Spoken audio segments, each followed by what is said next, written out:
And the hot news on Russian TV in Moscow this evening is drones from Russia flying across Poland, invading NATO airspace.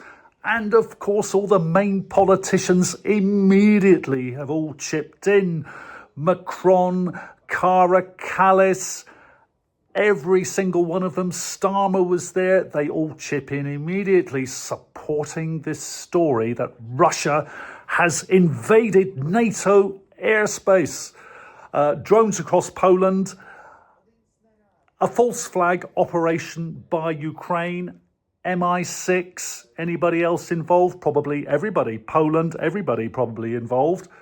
You may remember how proud Ukraine was of their drone attack on Russian bombers, attacking the bombers in the airports quite recently. And they were very proud of that operation, with lots of little trucks running around and drones coming out of the trucks and going and attacking the aircraft. And they're well capable of doing it, and why would it not be a false flag? It's a good question, and that's the first base that every commentator here is going to in the first instance. There are other possibilities, of course. It could be GPS jamming, maybe some drones from Russia aiming for Ukraine have gone astray because of jamming. Jamming by who? Maybe jamming by Poland, perhaps. Perhaps Poland is responsible for the drones going into their airspace. Would they put their hand up and say, yes, it was our jamming which caused the drones to come into our airspace? Would they do that? I don't think they would actually do that, would they? You may remember that not so long ago, some drones from Ukraine went into Polish airspace, killing 2 people. What was the reaction from Poland in that case? Did they have headlines? Were people screaming? Were the main politicians screaming at everybody that this is invading NATO airspace by Ukraine? No, I don't think so. A lot of reports of GPS jamming, especially in the Baltics, where NATO partners are conducting exercises. And looking online, a lot of people are commentating on that. It's quite normal, a lot of GPS jamming. And it was also happening last year during NATO exercises in the Baltics. It's quite clear that Ukraine wants to involve Poland as much as possible, or any other country in their war, if not all of them. And any provocation or any apparent provocation by Russia with any NATO country would be a good reason to try to involve one or many or all of the NATO countries. As I say, the Russian discussion here is immediately dismissive by the commentators on the TV and the chat shows.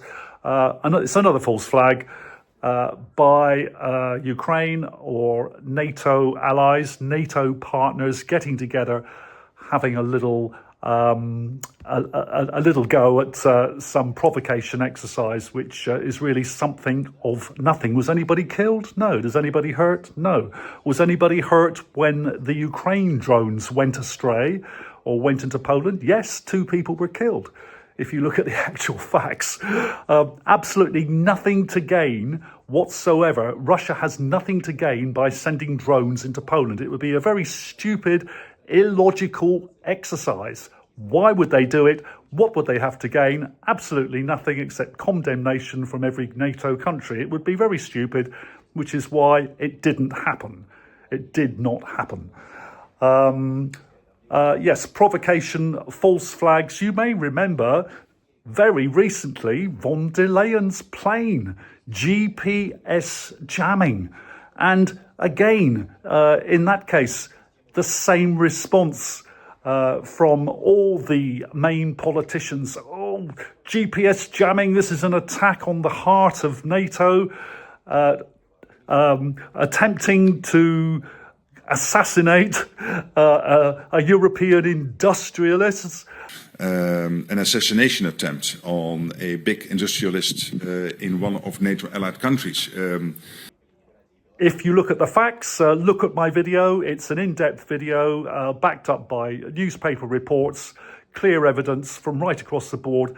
That was a complete, utter lie, von der Leyen lie, backed up by everybody else. And these lies, historically, the lies become facts. The lies become facts. This is another one.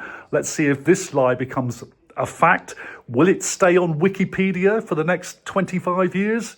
Probably. It as a fact, even though it's yet another flag.